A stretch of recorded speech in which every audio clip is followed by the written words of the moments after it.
안녕하세요. 저는 화목한 가정을 꾸리고 사는 40대 평범한 여성입니다. 이렇게 평범하게 굴곡 없이 살아온 제가 글을 쓰게 된 이유는 얼마 전에 있었던 시댁과의 일 때문이에요. 혹시 여러분들은 살아가면서 무언가에 미치도록 열중한 적 있으신가요? 저는 결혼 전에는 향수를 그렇게 많이 모았었어요. 비싸고 싼 거 가리지 않고 그 향수를 쓰지도 않을 거면서 병을 모으기도 했죠. 그것도 결혼을 하면서 다 내려놓게 됐지만요.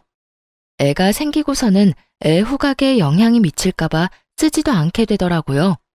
게다가 괜히 사치를 부리는 것 같아서 그만두게 된 것도 있죠.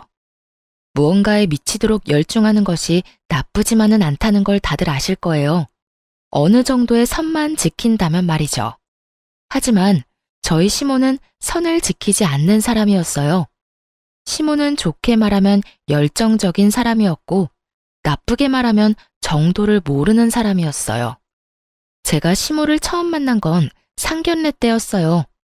자기야, 그 여자랑 길게 말 섞지 마. 내가 다 알아서 할게. 그리고 장인어른 장모님한테도 그 여자가 무례하게 해도 이해해달라고 좀 전해드려. 솔직하게 말해서 이렇게 연락이 될지 몰랐거든. 10년 넘게 연락도 없다가 갑자기 연락이 와서는. 자기 어머니를 그 여자라고 부르는 남편의 모습에서 시모의 모습이 저절로 그려지더군요. 저는 조심스럽게 남편에게 물어봤어요. 저기, 한 가지만 물어봐도 돼? 어머니 살아계시는데 어떻게 10년 넘게 연락을 못했어? 다른 남자랑 살겠다고 아버지 장례식 끝나고 일주일도 안 돼서 아버지 유산 들고 날랐거든. 나한테 남겨준 게 그 허름한 집 하나뿐이었어. 진짜 웃긴 건 뭔지 알아? 우리 아버지 그 여자랑 이혼하려고 소송 준비 중이었는데 그 사이에 돌아가시는 바람에 유산이 그 여자에게도 넘어갔다는 거지.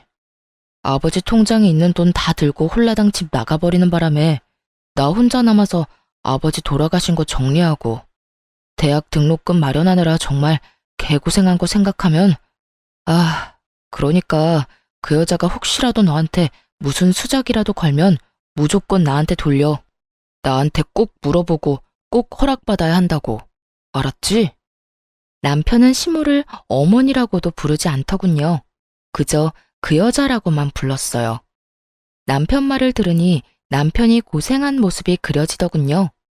그만큼 남편은 굉장히 신경이 곤두서 있는 모습이었어요. 생전 처음 보는 모습이었죠. 남편과 저는 한 번도 싸운 적도 없었고 항상 화기애애했기에 남편이 저렇게 화내는 모습도 그날 처음 봤었어요. 그래서 얼떨떨한 표정으로 응 하고 대답할 수밖에 없었죠.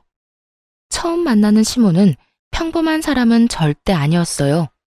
저희 부모님의 눈에도 경악의 빛이 떠오를 만큼요. 새빨간 립스틱에 짙은 화장, 짧은 치마와 비치는 블라우스까지. 당시 60대 시모가 상견례를 위해 온 모습은 정말 충격 그 자체였어요. 시모의 모습을 바라보던 남편이 손바닥으로 두 눈을 아예 가려버리는 걸 보니 남편도 이 정도까지라는 건 몰랐던 것 같더군요. 상견례 분위기는 정말로 어색하고 냉랭했고 그 가운데는 남편과 시모가 있었죠. 남편은 시종일관 시모에게 무뚝뚝하고 사무적인 태도로 대했어요. 그리고 저희 부모님을 먼저 보낸 뒤 세 사람이 남아있자 남편이 드디어 본론을 이야기하더군요. 갑자기 왜 제 결혼식에 간섭이세요? 여태껏 연락 없다가 갑자기 제가 결혼한다니까 이제 와서 부모 행세 해보겠다는 거예요? 넌 어쩜 그렇게 차가워? 결혼식이 얼마나 큰일인데 너 혼자 이렇게 일을 처리해. 이런 일은 다 경험 많은 어른들이 같이 해야 해. 그리고 네 아버지가 돌아가신 거지 네 엄마인 나는 멀쩡하잖니? 멀쩡한 엄마를 두고 왜 혼주석에 다른 사람을 앉히려는 거냐? 그건 가족일 때나 해당되는 말이죠. 당신이랑 제가 가족인가요? 아버지 돌아가시고 다른 남자랑 살겠다고 떠나신 건 당신이잖아요. 그리고 저 대학 때 도움 준 사람도 당신이 아니라 큰아버지셨어요. 그거 가지고 아직도 꽁에 있었니? 너도 성인이었고 아버지도 죽었는데 내가 다른 남자 찾아가는 게 뭐가 그렇게 문제야? 대학교 1학년도 성인이긴 하죠. 어머니가 아버지 돈 다 들고 날라서 야간에 일하면서 대학 졸업했어요. 그리고 큰아버지가 제게 대학 등록금 지원 안 해줬으면 그 졸업도 못할 뻔했고요. 그건 나한테 남겨진 정당한 몫이었어. 그래서 내가 너한테는 집 남겨줬잖니. 그 낡고 허름한 집이요?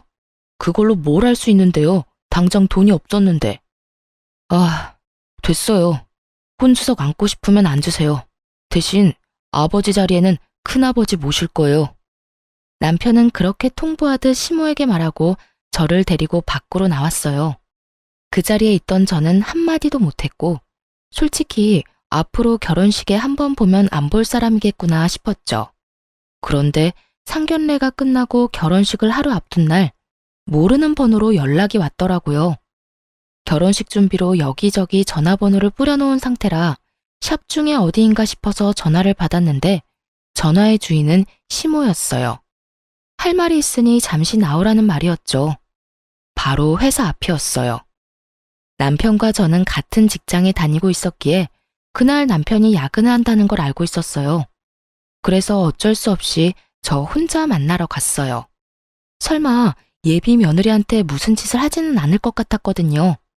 그러나 시모는 그런 제 기대를 산산조각 냈어요. 아가씨, 결혼을 하면 오고 가는 게 있어야 하는 거 아닐까? 내가 우리 아들이랑 연락을 오래 하고 있지 않았다 해도 내 권리가 사라진 건 아니잖아. 아가씨는 그렇게 생각 안 해? 난 못해도 1,000만 원 정도는 받아야 된다고 생각하는데. 처음부터 아주 세게 밀고 들어오더라고요. 그것도 반말로 말이죠. 저는 가게에 들어올 때 이미 남편에게 문자를 보내놓은 상태였어요. 죄송하지만 그건 제 마음대로 할 수 있는 부분이 아니라서요. 이미 남편이랑 저희 가족은 예단 예물 없이 하기로 했고요. 아니 아가씨, 말 웃기게 하네. 아가씨네 가족하고 이야기만 다 되면 끝이야. 나도 곧 가족 될 사람이야. 당연히 나한테도 물어봐야 할 일이지. 그걸 자기들끼리 이야기해놓고 끝이라고 하는 게 웃기지. 그래서 돈 안 주겠다는 이야기야? 여태껏 자식이 결혼을 하는지 안 하는지도 모르고 연락 한 번 없었다는 시모가 와서 하는 말이 돈을 내놓으라는 말이라니. 남편이 왜 그렇게 시모에게 학을 뗐는지 그때서야 감이 왔어요. 왜 대답이 없어? 아가씨 생각은 어때? 1,000만 원 정도면 서로 부담 없잖아. 안 그래? 결국 제가 시모에게 한마디 했어요.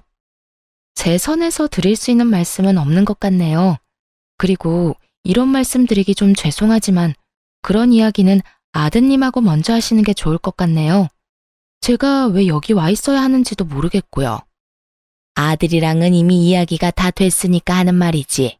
그럼 내가 여기 와서 거짓말하고 아가씨한테 이런 말 한다고 생각하는 거야? 제가 그 사람한테 들은 바가 없어서요. 아, 저기 오네요. 아까 제가 불렀거든요. 헐레벌떡 뛰어들어오는 남편을 보고 제가 아는 척하자 그제야 시모의 얼굴에 난감한 빛이 떠오르더군요. 자기야, 어머님이 결혼하기 전에 예단으로 1,000만 원만 달라고 하셔서 당신이랑 이야기 다 된 거라고 하던데 맞는 말이야? 제 말에 남편이 손바닥으로 얼굴을 문지르더니 시모를 획 돌아보며 소리를 꽥 질렀어요. 이게 무슨 짓이에요? 자식 결혼식 망치려고 작정하셨어요? 예단은 무슨 예단? 내가 네 엄만데 내 새끼 결혼에 그런 것도 요구 못해? 내가 잠깐 너 떠나 있었다고 네 엄마가 아닌 게 아니야. 난 당연히 예단비 요구할 자격이 있어. 자격은 무슨? 내일 결혼식 오지 마세요. 혼주석에도 앉지 마시고요. 자식 결혼 망치는 엄마가 무슨 엄마예요. 거기다 10년 동안 찾지도 않다가 이제 와서 이 난리냐고요. 꼴 보기 싫으니 내일 오지 마세요. 남편이 그렇게 화를 내고 저를 데리고 밖으로 나왔어요. 씩씩거리는 남편이 화를 주체하지 못하더라고요. 그런 남편을 달래줬어요. 차라리 잘 됐어. 안 보는 게 차라리 나아. 어차피 부를 생각도 없었으니까.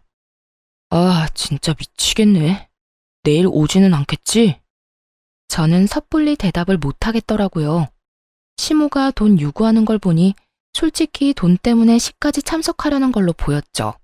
혹시 모르니까 내일 자기 축의금 맡을 사람은 신중하게 고르고 어머님이 달라고 해도 절대 주지 말라고 이야기 잘해놔. 어차피 아버님 손님들만 불렀잖아. 남편도 그렇게 생각했는지 부랴부랴 연락을 하더군요. 그렇게 저희의 아슬아슬한 결혼식이 시작됐어요. 신랑 측 혼주석에는 남편의 큰아버지 내외가 앉게 됐어요. 저와 남편은 웃고 있지만 눈으로는 내내 시모가 있지는 않을까 두리번거리고 있었어요. 결혼식이 끝나고 패백을 하러 올라가야 하는데 남편 쪽 축의금을 맡았던 친척과 어떤 여자 사이에서 실랑이가 벌어지고 있었어요. 맞아요. 축의금을 노리고 찾아온 시모였죠. 게다가 그 곁에는 웬 중년 남성도 서 있었죠. 죄송한데 여기서 이러지 마시고 형님 있는 곳으로 직접 가서 말씀하세요. 이러셔도 제가 이걸 드릴 수가 없어요. 받아야 할 사람이 주지 말라고 했는데. 아니, 걔가 내 자식인데 왜 못 받아? 내가 아들한테 직접 갖다 주겠다니까. 결국 시모가 축의금 가방에 눈독을 들인 모양이었어요. 저와 함께 패백실로 가려던 남편이 그 모습을 보고 화가 가득한 얼굴로 찾아갔죠. 지금 뭐 하시는 거예요? 아들, 내가 너 결혼식에 돈 한 푼 안 받고 어떻게 가? 너하고 요 몇 년간 연락 없이 지냈대도 내가 네 어미잖아. 맞는 말이야. 자네 엄마가 얼마나 힘들게 산 줄 아는가? 게다가 여자 혼자 애 키우려면 얼마나 힘이 드는데 젊은 총각이 그러면 안 되지. 고생한 어머니 생각해서라도 축의금은 어머니한테 드려야 맞는 거고. 결혼식이 본인 결혼식이 아니야. 다 부모가 뿌린 대로 돌아오는 게 결혼식이지. 뜬금없이 시모 곁에 서 있던 중년 남성이 그런 말을 하더군요. 시모와 연배가 비슷해 보였는데 마치 자기 일처럼 시모를 두둔하고 나서더군요. 저희 집안 사정 모르시면 가만히 계세요. 당신이 뭔데 다 아는 것처럼 떠들어? 예, 너 무슨 말버릇이? 네 새아빠 될 사람이야. 말 똑바로 하거라. 그렇지 않아도 오늘 혼주석에 네 새아빠 될 사람 앉히려고 했는데 왜 저 사람들 불렀어? 너한테 가족은 나야 나. 새아빠는 무슨? 아들 결혼식에 와서 축의금 가지고 난리치는 게 가족이에요? 제가 연락할 때는 피해 다니더니 갑자기 연락한 게 다 이것 때문이었어요. 어머니 몫은 없어요. 여기 예식장에 어머니 가족분들이 있기나 하냐고요. 다 아버지 쪽 손님들이지. 돈 한 푼도 못 주니까 당장 나가요. 화를 내는 남편 말에 시모가 움찔하더니 자신이 데려온 남자의 눈치를 빤히 보더군요. 남자는 이내 얼굴이 일그러지더니 시모에게 소리쳤어요. 여기 오면 돈이 있다며? 그런데 이게 뭐여? 완전 빈털털이잖아. 와, 속았네 속았어. 야, 넌 나한테 아들놈 결혼식에서 돈 생길 거라고 했지? 그런데 이게 뭐야? 자기야, 그렇게 생각하지 말고 아들이 나한테도 분명히 좀 챙겨줄 거야. 그러니까.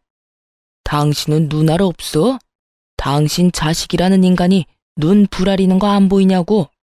저런 인간이 퍽이나 너한테 돈 주겠다. 됐어. 난 거짓말하는 여자랑은 못 만나. 돈 좀 가지고 있는 줄 알았더니 돈도 없고 당신 같은 여자 뭘 보고 만나? 그 남자는 소매를 붙잡고 늘어지는 시모를 뿌리치고는 밖으로 나가버리더군요. 결국은 또 남자네요. 참 대단하세요. 그렇게 남자가 좋으세요? 자식 결혼식 망치는 건 생각도 못할 만큼. 이게 다 너 때문이야. 어떻게 네가 나한테 이럴 수가 있어? 자식 낳아봐야 다 소용없다고. 너야말로 네 아비를 똑 닮았어. 정없고 차가운 네 애비를. 이번에야말로 괜찮은 남자를 잡을 수 있었는데. 남자한테 미쳐서 집 나가는 엄마보다는 낫겠죠. 봐요. 저 남자도 돈 없다니 버리고 가잖아요. 제발 정신 좀 차리세요. 언제까지 이렇게 사실 건데요? 시모는 남편 말에 입을 꾹 닫아버리더군요. 본인에게 불리하니 아무 말도 하지 않더라고요. 남편이 그런 시모를 보더니 한숨을 푹 쉬고 말했어요. 2번 다시 저한테 연락하지 마세요. 연락 차단할 거고 이제 모르는 번호도 일절 안 받을 거예요. 남자에 미쳐서 사는 사람 엄마라고 하기도 부끄러우니까 그냥 없는 사람 칠 테니까 어머니도 아들 없다고 생각하고 자기 인생 즐기면서 잘 사세요. 저한테 피해주지 마시고요. 결국 시모는 그런 남편을 흘겨보고는 밖으로 나갔어요. 정말 식장이 아니라 패백실 올라가는 중간이어서 사람들이 거의 없어서 다행이었지. 만약 예식장 안에서 이런 일이 벌어졌다면 난리도 아니었을 거예요. 사실 그 뒤로 시모가 저희 앞에 나타날까봐 걱정했는데 몇 년간은 조용하더군요. 저희를 다시 찾을 일은 없을 거라고 생각하니 마음이 좀 편해지더라고요. 그렇게 저희는 결혼 후 10년 동안 아들 하나 딸 하나 낳아서 잘 키우며 별 다툼 없이 잘 지내고 있었어요. 남편도 저도 성실하고 가족만 생각하는 사람이었고 그 덕분에 부부 금술도 좋았어요. 결혼 당시 남편이 시부로부터 물려받은 허름한 집이 있던 곳에는 지난 10년간 개발이 되고 땅값이 크게 올라서 좋은 일도 생겼어요. 친정아버지가 하시던 인테리어 회사를 친정오빠가 물려받았는데 오빠가 그 집을 리모델링을 해줬거든요. 그래서 그 집 세를 주고 월세를 받으며 안정적인 수입으로 잘 쓰고 있었어요. 그런데 10년 만에 시모가 저희를 찾아왔더군요. 그것도 5월 8일 어버이날 저녁에요. 애들 데리고 친정에 가서 식사를 하고 적당히 놀다가 집에 왔는데 저희 집 현관문 앞에 서 있는 시모와 마주하게 됐어요. 솔직히 처음 봤을 때 소름이 끼쳤어요. 저희 집 주소를 알려준 것도 아닌데 정확하게 거기 서 있었으니까요. 알고 보니 동사무소에서 주소를 알아왔다고 하더군요. 날짜가 날짜인 만큼 그냥 돌려보낼 수도 없으니 집 안으로 들어오시라 했어요. 왜 찾아오셨는데요? 남편의 말은 퉁명스러웠어요. 시모와의 사이가 좋지 않으니 말이 곱게 나오지 않는 것 같더라고요. 아들아, 나도 이제 나이가 70이야. 언제까지고 집 없이 떠돌이처럼 지낼 수는 없지 않냐? 제가 언제 집 나가라고 등 떠밀었어요? 어머니가 남자 찾아서 떠났잖아요. 그때는 나도 아직 힘이 넘치고 젊었으니까 그래도 집 놔두고 여기저기 떠돌다 보니 몸도 요즘 안 좋고 힘들구나.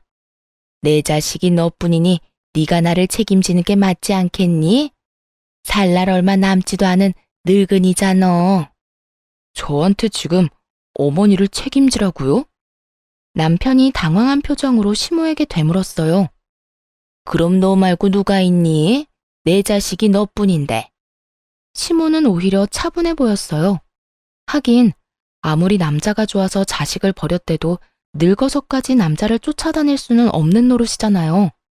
다 내려놓고 이번에야말로 괜찮아진 건가 싶었어요. 저는 생각 없어요. 당장 나가세요. 지금 당장 갈 곳이 없으니 너를 찾은 거 아니니? 그러면 한 달만이라도 있게 해줘, 응? 나 살 곳도 없어서 지금 너 찾아온 거야. 그러니까 잠시만이라도 집 구할 때까지만이라도 있게 해다오. 시모의 말에 남편이 한숨을 푹 쉬며 말했어요. 일주일, 딱 일주일만 있다 나가세요. 그 이상은 안 됩니다. 그리고 집 구해서 나가면 제발 저한테 연락하지 마시고요. 어버이날에 집 없이 찾아온 모친을 쫓아내는 것도 남편 마음에 걸렸는지 일주일만 머물도록 해줬죠. 저는 시모가 마음을 고쳐먹었다면 집이라도 얻어들여야 하는 건 아닌가 마음속으로 생각하고 있었는데 그 다음날 그 생각이 쑥 들어가 버릴 일이 생겼어요. 저녁 7시쯤 일을 하고 집에 돌아왔더니 현관에 웬 남자 신발이 있더라고요. 남편 것이 아니라서 손님이 왔나 싶어 들어갔는데 웬 70대 할아버지가 시모와 나란히 앉아 소주를 마시며 TV를 보고 있는 게 아니겠어요? 제가 더 놀란 건 그 남자분이 흰 네이에 파자마 바지를 걸친 아주 편안한 복장이었기 때문이었어요. 저는 깜짝 놀라 시모에게 물었죠. 어머님, 저 왔어요. 그런데 옆에 계신 분은 누구세요? 아, 애미 왔냐? 네 시아버지 되실 분이다. 내가 너희한테 여기서 사는 거 허락 맡으면 같이 살기로 했거든. 시모의 그 말에 제가 기가 막혀서 말이 다 안 나오더라고요.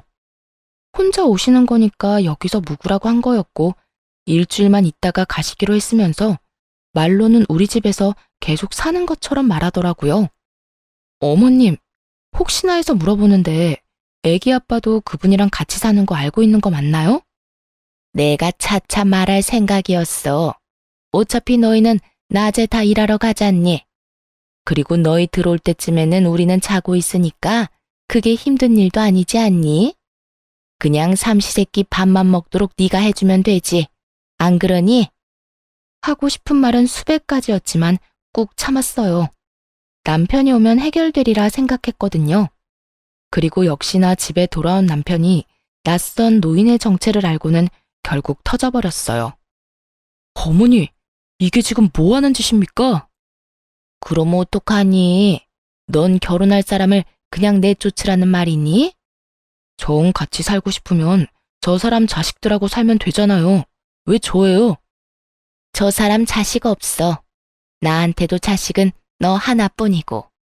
예, 여태까지 나한테 불효했으면 이제는 효자 노릇 좀 할 때도 되지 않았니? 엄마가 데려오는 사람들 다 싫다고 하면 나더러 어쩌라는 말이야. 남자 만나고 싶으시면 혼자서 만나세요. 저한테 들이대지 마시고. 당장 나가세요. 일주일은 무슨, 지금 당장 나가시라고요. 오호, 자식이 돼서 부모에게 그리 큰 소리를 치면 되는가? 아무리 자네 마음에 안 들어도 부모 자식이야. 전류는 못 끊어. 자식이 부모를 부양하는 것은 당연한 일이고, 아들이 돼가지고 부모를 내쫓으려고 하는 거 보니 인성이 아주 못됐구만. 부양받고 싶으면 자식 키울 때 사랑으로 키웠어야죠. 그 사랑 남자들한테 다 퍼주고 자식한테 밥 한 끼 제대로 주지도 않고 집 나가서 돌아다닐 때는 이런 취급 받을 거라는 생각은 못했습니까? 당장 나가세요. 양심이라는 게 있으면 여기 와서 이러시면 안 되잖아요. 결국 노발대발하는 남편으로 인해 시모가 도망치듯 나가버렸어요. 눈앞에 안 보이니 속은 시원했는데 문제는 시모와 그 남친이 나가면서 커다란 폭탄을 하나 터뜨려 놓고 나갔더라고요. 남편이 시부에게 물려받았던 그 오래된 집 말이죠. 그걸 저희 오빠가 리모델링해서 세놓고 있었거든요. 그런데 그 세입자가 저한테 연락이 왔더라고요. 어머, 웬일로 전화하셨어요? 아니, 아침부터 어이가 없어서 전화했어요. 웬 늙은 남자가 와서는 자기 와이프 집이라면서 월세를 자기한테 달라고 엄청 우기더라고요. 가족관계 증명서에 주민등록증까지 가져와서는 진짜라고 우겨대는데 제가 집주인이랑 같이 오라고 했더니 난리를 피우면서 돈부터 내놓으라고 소리를 지르는데 안 주면 집 안으로 들어올 것처럼 행패를 부려서 일단 한 달치 월세는 줬는데 이게 다 무슨 일이에요? 그 사람들 뭐 하는 사람들이에요? 전화를 듣고 경악을 금치 못했어요. 옛 시부집에 대해 관심이 많은 건 알았지만 그곳에 살고 있는 세입자를 협박해서 월세를 뜯어내려고 했을 줄이야. 게다가 그 모든 일을 시모가 직접 한 것도 아니라 시모의 남친이 했다는 말에 더 믿을 수가 없었죠. 상상 이상의 민폐와 행패에 저는 남편에게 당장 연락했죠. 제가 알아서 할 수 있는 선이 아니었으니까요. 그렇지만 남편만 내내 이렇게 시모에게 시달리고 있다고 생각하니 슬슬 저도 열이 받더군요. 남편이 결국 세입자에 가서 사실 여부를 확인하고 시모에게 전화해 만나자고 했어요. 집을 나갔던 시모는 남편의 잠깐 보자는 말을 다시 집에서 모시겠다는 말로 들은 건지 아주 당당하고 속 편한 얼굴로 왔더군요. 그리고 시모의 남자친구도 같이 왔고요. 남편은 딱 한마디 했어요. 월세 내놓으세요. 남편 말에 시모도 시모 남친도 아무 말 안 하고 모르쇠로 일관하더군요. 열이 받은 남편이 시모에게 한마디 더 던졌어요. 어머니의 몇 번째 남자인지는 모르겠는데 저 남자가 돌아가신 아버지 집에서 나오는 월세가 갖고 싶대요? 지금 어머니랑 저 남자가 무슨 짓 하신 건지는 알아요? 사기친 거예요, 사기. 그리고 저희 세입자 협박하신 거고요. 아, 이번 한 번만입니다. 이번 일 없던 걸로 해줄게요. 그리고 저도 월세는 받은 걸로 칠 테니까 저 남자랑 헤어지세요. 딱 그거 하나면 월세 가져가신 걸로 뭐라 하진 않을게요. 최대한 양보할 만큼 양보한 남편이 시모에게 타협안을 던졌지만 돌아온 시모의 대답은 기대하던 것과는 전혀 달랐어요. 너 어떻게 그런 말 할 수가 있어? 내가 못 바랄 걸 바랬니? 이 집도 원래라면 나한테도 권한이 있는 집인데. 그리고 이 사람 네 아버지 될 사람이라고 몇 번을 말해? 제 아버지가 될 사람이 아니라 어머니 남편이 될 사람이겠죠. 저한테는 아버지 한 분뿐이세요. 도대체가 저 남자랑 헤어지는 게 그렇게 싫으세요? 어머니한테 나쁜 일만 시키고 있는 사람인데 뭐가 그렇게 좋으신데요? 어차피 저 찾아오신 거 이제 연로하시니까 기댈 곳이 있어서 찾아온 것 같은데 하나만 약속하면 어머니 원하는 대로 제가 부양하면서 살 수 있어요. 저 사람하고 헤어지고 2번 다시 남자 안 만나는 거면 제가 어머니 받아들일 수 있다니까요. 쉽잖아요. 그러니까 선택하세요. 만약 앞으로도 지금처럼 이상한 남자 만나서 제 재산이며 뭐며 다 빼돌리거나 장난질 칠 거면 제가 세상 사람들한테 모든 욕을 다 들어도 어머니 부양할 생각 없으니까 잘 생각하세요. 사실 시모가 찾아왔을 때 남편이 저와 상의했었거든요. 어머니 저대로 놔두면 분명히 나중에 더 큰 문제 일으킬 거라고. 그럴 바에는 그냥 자기 눈에 띄는 곳에 두는 게 낫지 않을까 하고 말이죠. 남편은 그래도 시모에 대한 미운 정이 남아 있더라고요. 저는 여태껏 일어난 일들이 남자 문제 때문인 것 같으니 남자를 만나지 않는다는 조건으로 모시는 건 괜찮을 것 같다고 이야기했고요. 그랬기에 남편이 부양에 대한 이야기를 꺼낸 거였어요. 그런데 남편의 그 말에 시모가 얼굴을 찡그리더라고요. 저는 솔직히 시모가 남편 말을 따를 거라고 생각했거든요. 이제 연세도 지긋하시니 남편이 얻어주는 집에서 여생을 여가 생활하며 보내는 것도 좋잖아요. 그런데 시모는 그런 생활을 바라지 않더라고요. 게다가 그 남자가 시모 옆구리를 툭툭 찌르며 귓속말로 뭐라고 하는 것 같더니 시모가 남편에게 그러더군요. 착각하지 마. 내가 너한테 연락한 것도 이 사람이 필요하다고 해서 연락한 거지. 너한테 기대려고 연락한 거 아니니까. 뭐가 좋다고 내가 너한테 굽실거려야 해? 내 인생 내가 살겠다는데. 넌 언제나 내 앞길을 막기만 하는데 뭐가 좋아서 너랑 같이 살아? 결국 아들 가슴에 대못을 다시 박아넣은 시모는 그런 남편의 얼굴을 힐끗 보고는 그 남자와 짐을 챙기더군요. 아들 없이는 살아도 남자 없이는 못 사는지 시모는 그대로 그 남자와 사라졌어요. 저는 너무 당황스러웠는데 남편 표정은 그럴 줄 알았다는 표정이더라고요. 어린 시절부터 몇 번이나 봐온 장면이라고 했죠. 그 이야기를 듣는 제가 더 민망할 정도였죠. 그리고 시모가 마지막에 했던 다음에 다시 연락하자는 말은 시모의 소송 예고 전화가 되어 돌아왔어요. 시부가 남편에게 남겨준 집에 대해 자기 지분을 주장하겠다며 남편에게 전화를 걸었더군요. 가족끼리 소송이라니. 정말 갈 때까지 간 것 같은 시모 모습에 남편도 더 이상 참지 못하더라고요. 그리고 저 또한 마찬가지였죠. 사실 남편이 가진 그 시부 집은 시부가 살아계실 때 이미 남편에게 증여가 됐고 그 뒤에 리모델링할 때 비용을 저와 친정에서 지불하는 대신 공동 명의로 하기로 했었거든요. 그러니 그 집의 명의는 현재 부부 2사람의 것이란 말이죠. 시모가 주장하고 싶었던 것은 그 집에 대한 유류분 반환 청구였던 것 같은데 이것마저도 인터넷으로 시모와 시모의 남자가 대충 알아본 걸로 소송을 걸려고 저희한테 반협박식으로 찔러본 거더라고요. 우리가 놀라서 뭔가를 해주면 좋고 안 해주더라도 소송에서 자신들이 이길 거라고 철석같이 믿었던 것 같아요.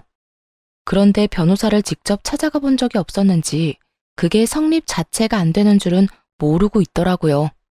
시모가 시부 현금 재산을 다 가져갔잖아요. 당시 시골이나 다름없던 허름한 집의 공시지가는 그 현금의 반의 반도 안 됐고요. 시모가 가져간 돈에는 시부의 사망보험금의 예금과 적금이 모조리 다 들어가 있어서 자그마치 2억이 넘었거든요. 시모가 가져간 돈이 법적으로 따졌을 때 원래 시모가 유산으로 가져야 했던 돈보다 많았기에 소송 자체가 해당이 안 되는 거였어요. 게다가 문제의 시부집은 시부 사망 전에 이미 남편에게 증여가 되어 있었고요. 내내 밖으로 남자나 만나고 돌아다니던 시모가 그걸 알 리가 없었죠. 그리고 남편은 시모의 남자를 사기죄로 경찰에 신고했어요. 세입자한테 한 달치 월세를 협박해서 받아먹었으니까요.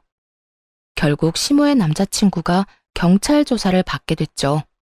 본인들의 소송은 아예 성립이 안 되는 걸 알게 된 데다가 시모의 남자가 경찰 조사를 받는 일이 생기니 전화통이 불나게 울리더군요. 전화를 받지 않으니 집으로 찾아오더라고요.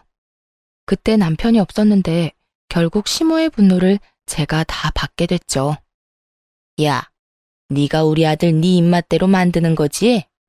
애가 착해서 나한테 싫다는 소리 한 번을 안 했는데 너랑 결혼한다고 했을 때부터 나를 업신여기고 내 말에 톡까지 달고 말도 아니야.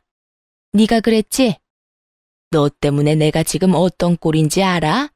그때 결혼식 때 만나던 남자도 축의금 좀 나눠줬으면 헤어질 일도 없었어. 이번에도 마찬가지야. 네가 뭔데 우리 남편 집에 공동명의로 되어 있어? 우리 아들 꼬드겨서 해달라고 한 거지, 이 나쁜 거사. 왜 저한테 화를 내세요? 그렇게 말하면 어머님이 만나던 남자들이 이상한 거죠. 그리고 공동명의도 왜 그렇게 했는지 모르시나 본데 그 집 리모델링 돈 안 받고 해준 게 저희 집이에요. 월세 받을 목적으로 그렇게 했고 대신 공동명의 해달라고 한 거고요. 그 월세 가지고 싶으시면 리모델링에 든 비용 지금 주실래요? 아니면 그 집 돈 주고 사서 월세 가져가시면 되죠. 그리고 아버님 돌아가시면서 집에 있는 돈 다 가져가는 바람에 남편이 큰아버지 댁에 신세를 많이 졌다는데 아들한테 남겨주신 것도 없으면서 그것마저 그렇게 빼앗아 가고 싶으세요? 네가 뭔데 나한테 그딴 말 짓거려? 네가 뭘 안다고? 가만 보니 집안에 여자가 잘못 들어와서 이 사단이 난 거야.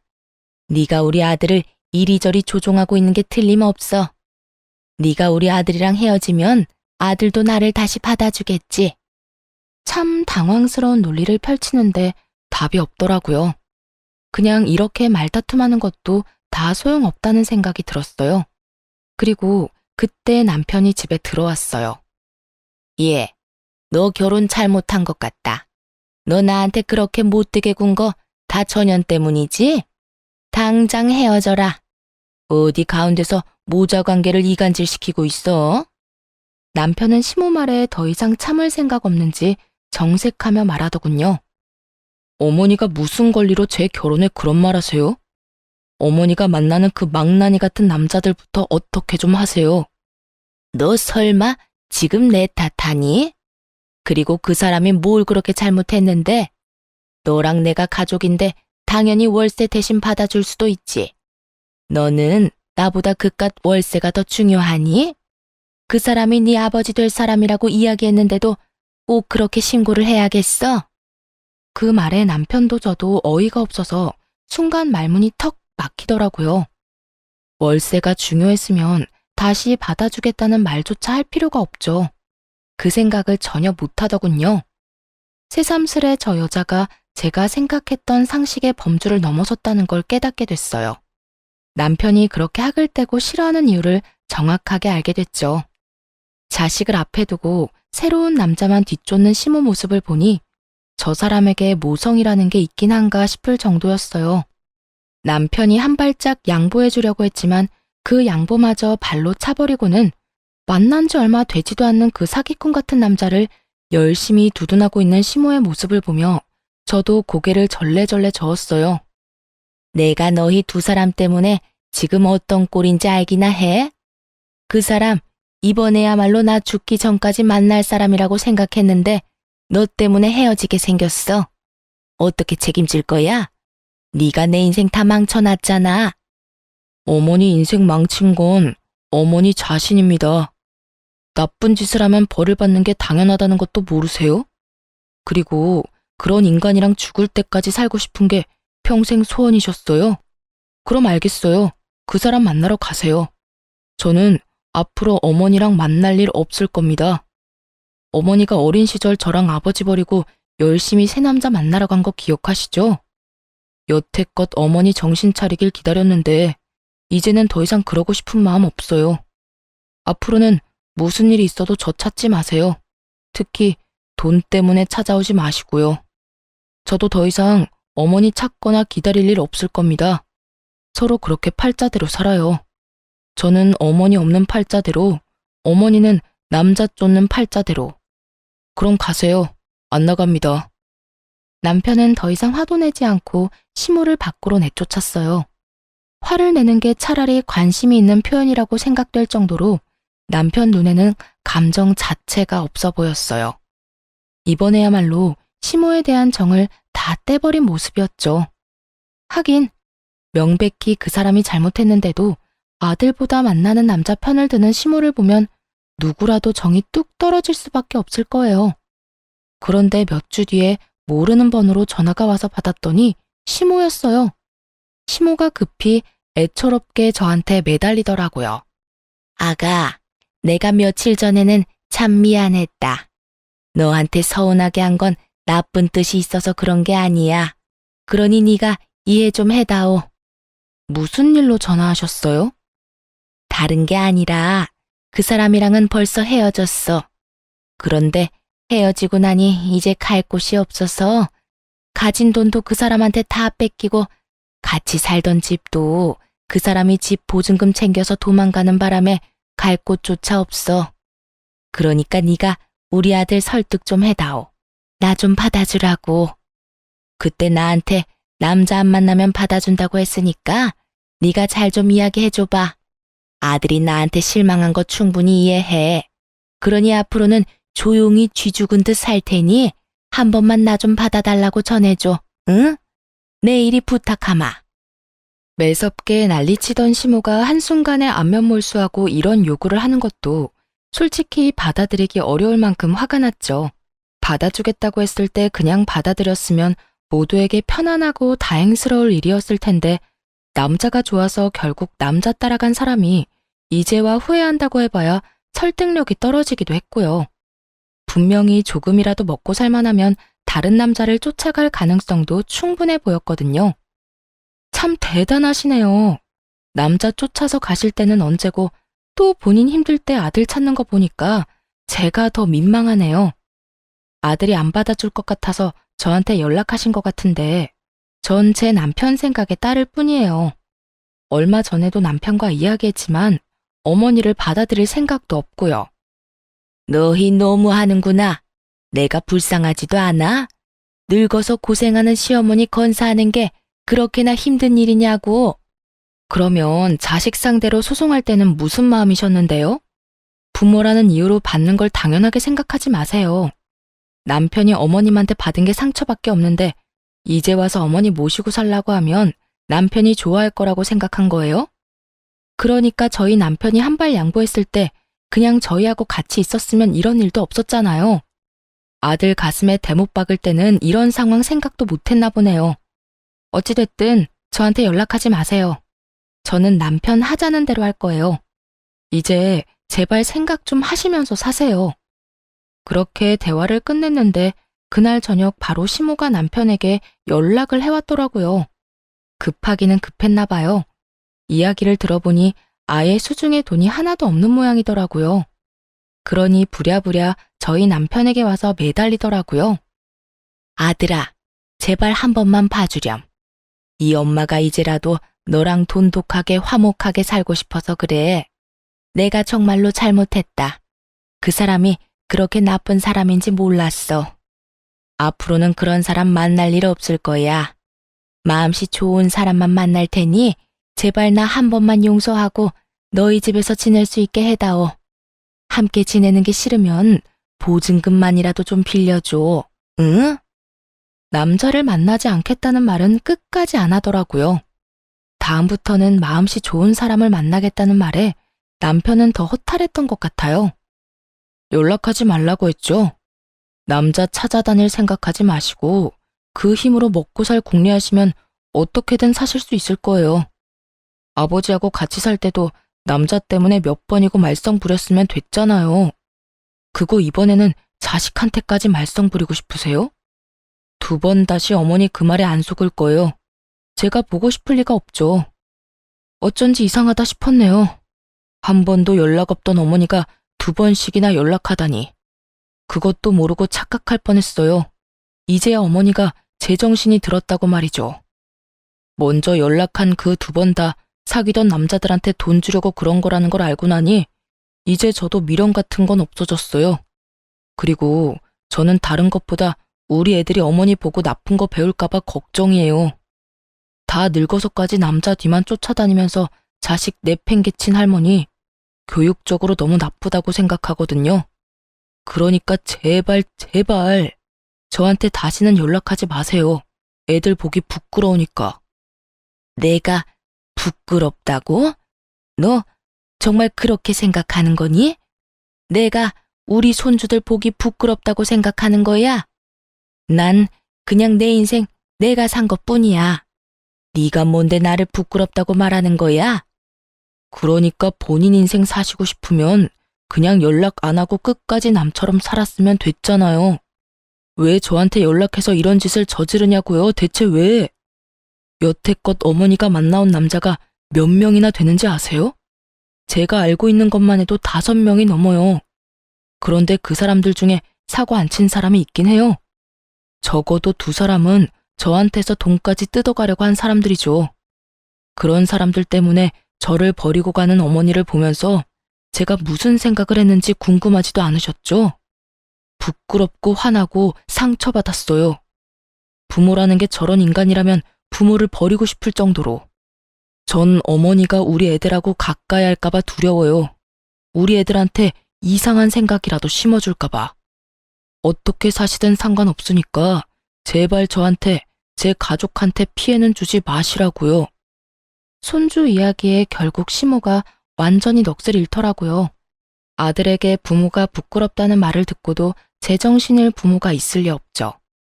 그렇지만 그 말이 정말로 시모에게는 큰 충격이었는지 시모는 대답도 못하고 전화를 끊지도 못하고 있더군요. 남편은 아무 말 없는 시모의 전화를 냉정하게 뚝 끊어버렸고요. 그 뒤 시모에게 연락이 온 적은 단 한 번도 없었어요. 다만 몇 달 뒤 동사무소인가 어디선가 연락이 한 번 왔더라고요. 시모가 정말로 상황이 나빴는지 이번에는 남자를 만날 수 없었는지 잘 모르겠지만 기초생활수급을 신청했더라고요. 그걸 신청하니 당연히 하나뿐인 자식인 남편에게 부양 의무자 조사차 연락이 온 거였죠. 그때 남편 반응도 엄청 예민했어요. 왜 자기가 그 사람을 부양해야 하냐고 소리를 지르며 흥분하는 바람에 한바탕 집이 또 난리가 난 적이 있었어요. 전화를 받아보니 남편이 시모를 부양한 적이 있거나 돈을 줬다거나 교류가 빈번했다면 기초생활수급 자격이 안 된다고 하더라고요. 그 말을 들어보니 시모도 더 이상 아들이 자신을 부양하지 않을 거라는 생각으로 기초생활수급 신청을 한 것으로 보였죠. 결국 우리가 부양을 기피하는 이유를 증거까지 수집해서 부양 기피 사유서까지 써야 했어요. 천륜을 끊을 수 없다고 하지만 이 정도로 남편의 마음에 두고두고 상처를 낸 시모를 보니 남편이 시모를 끊어내는 것도 당연하구나 싶었어요. 솔직히 남편이 마음이 약해져서 시모를 받아들일지도 모른다는 생각을 하고 있었는데 남편의 마음이 워낙 확고하더라고요. 돈이 아까워서가 아니라 시모와 연결되어 있다는 것 자체가 남편에게는 굉장한 거부감으로 다가오는 것 같이 느껴졌죠. 그 뒤로 시모와 연락이 된 적은 없었지만 시모의 이웃에 사는 분이 어머니 근황이라며 남편에게 연락을 한 적이 있었어요. 할머니가 말을 좀 전해달라고 해서 연락드렸어요. 많이 후회하고 있고 지난 일 반성하고 있다고 한 번만 용서해달라고 전해달라고 하셔요. 솔직히 아들하고 무슨 일이 있었는지는 모르겠지만 그래도 부모 자식 간이고 천류는 끊는 게 아니라는데 웬만하면 아들이 용서 좀 해줘요. 다 지나간 옛일이고 이렇게 용서를 구하는데 어머니가 용서를 구한다고 해서 제가 왜 받아줘야 하는데요? 무슨 생각으로 저한테 연락하려고 한 건지는 모르겠지만 그 사람한테 꼭 전해주세요. 남자 때문에 자식 버리고 떠났으면서 남자 때문에 자식 등쳐먹으려고 마음에도 없는데 연락한 어머니 용서할 생각 없다고요. 그러니까 다른 사람 입 빌려서 연락해도 절대로 용서 안 할 거니까 2번 다시 연락하지 마시라고 전해주세요. 그렇게 말씀하시면 알 거고 앞으로 이런 연락은 안 받을 겁니다. 남편의 차갑기 그지없는 말투에 전화한 사람도 당황한 건지 말도 제대로 못하고 자기는 그냥 말만 전할 뿐이라며 전화를 급히 끊어버리더라고요. 이제와 용서를 빌면 받아주려고 생각했나 봐요.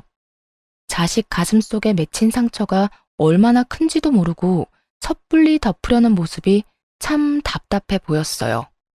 있는 자식 버리고 남자 찾아다니며 떠돌아다니다가 결국에는 혼자 되고서 자식에게 돌아온 시모를 보니 착잡하면서도 괘씸한 마음이 들었어요. 자식을 버리고 떠났으면 자식에게 다시 연락하지는 말았어야죠. 솔직히 말해서 시모가 자식보다 자신의 인생을 더 소중히 생각했다고 해서 그게 잘못됐다고는 생각하지 않아요. 그렇다고 자식을 버린 게 잘했다고 생각하지도 않고요. 사람들의 가치관과 생각은 모두 다르니까 어떤 선택이든 할 수 있다고 그렇게 생각하거든요. 그렇지만 그게 잘된 선택이든 잘못된 선택이든 본인이 스스로 책임은 져야 하지 않겠어요? 자식을 버릴 때 자식에게 돌아올 생각은 하지 말았어야죠. 미움받는 게 당연하다는 생각도 했었어야죠. 그런 생각도 없이 내가 부모니까 자식은 무조건 나를 받아줄 거라는 그 생각은 남편에게는 정말 민폐 그 자체인 생각인 거죠. 시모가 잘못한 건 아들을 버려놓고 다시 자기 편의로 아들을 찾아와서 이기적인 요구사항만 늘어놓은 거죠. 차라리 연락조차 없었다면 용서해줬을지도 모를 텐데 살면서 필요할 때는 자식 찾아 자기 필요한 거 다 챙기려고 했으면서 그게 왜 잘못한지도 모르는 시모가 남편 눈에는 더 나빠 보였을 거예요. 시모를 보면서 참 뿌린 대로 거둔다는 옛말이 틀린 게 하나도 없다는 걸 다시 한번 깨닫게 됐네요. 지금까지 긴 사연 들어주셔서 감사 인사드립니다.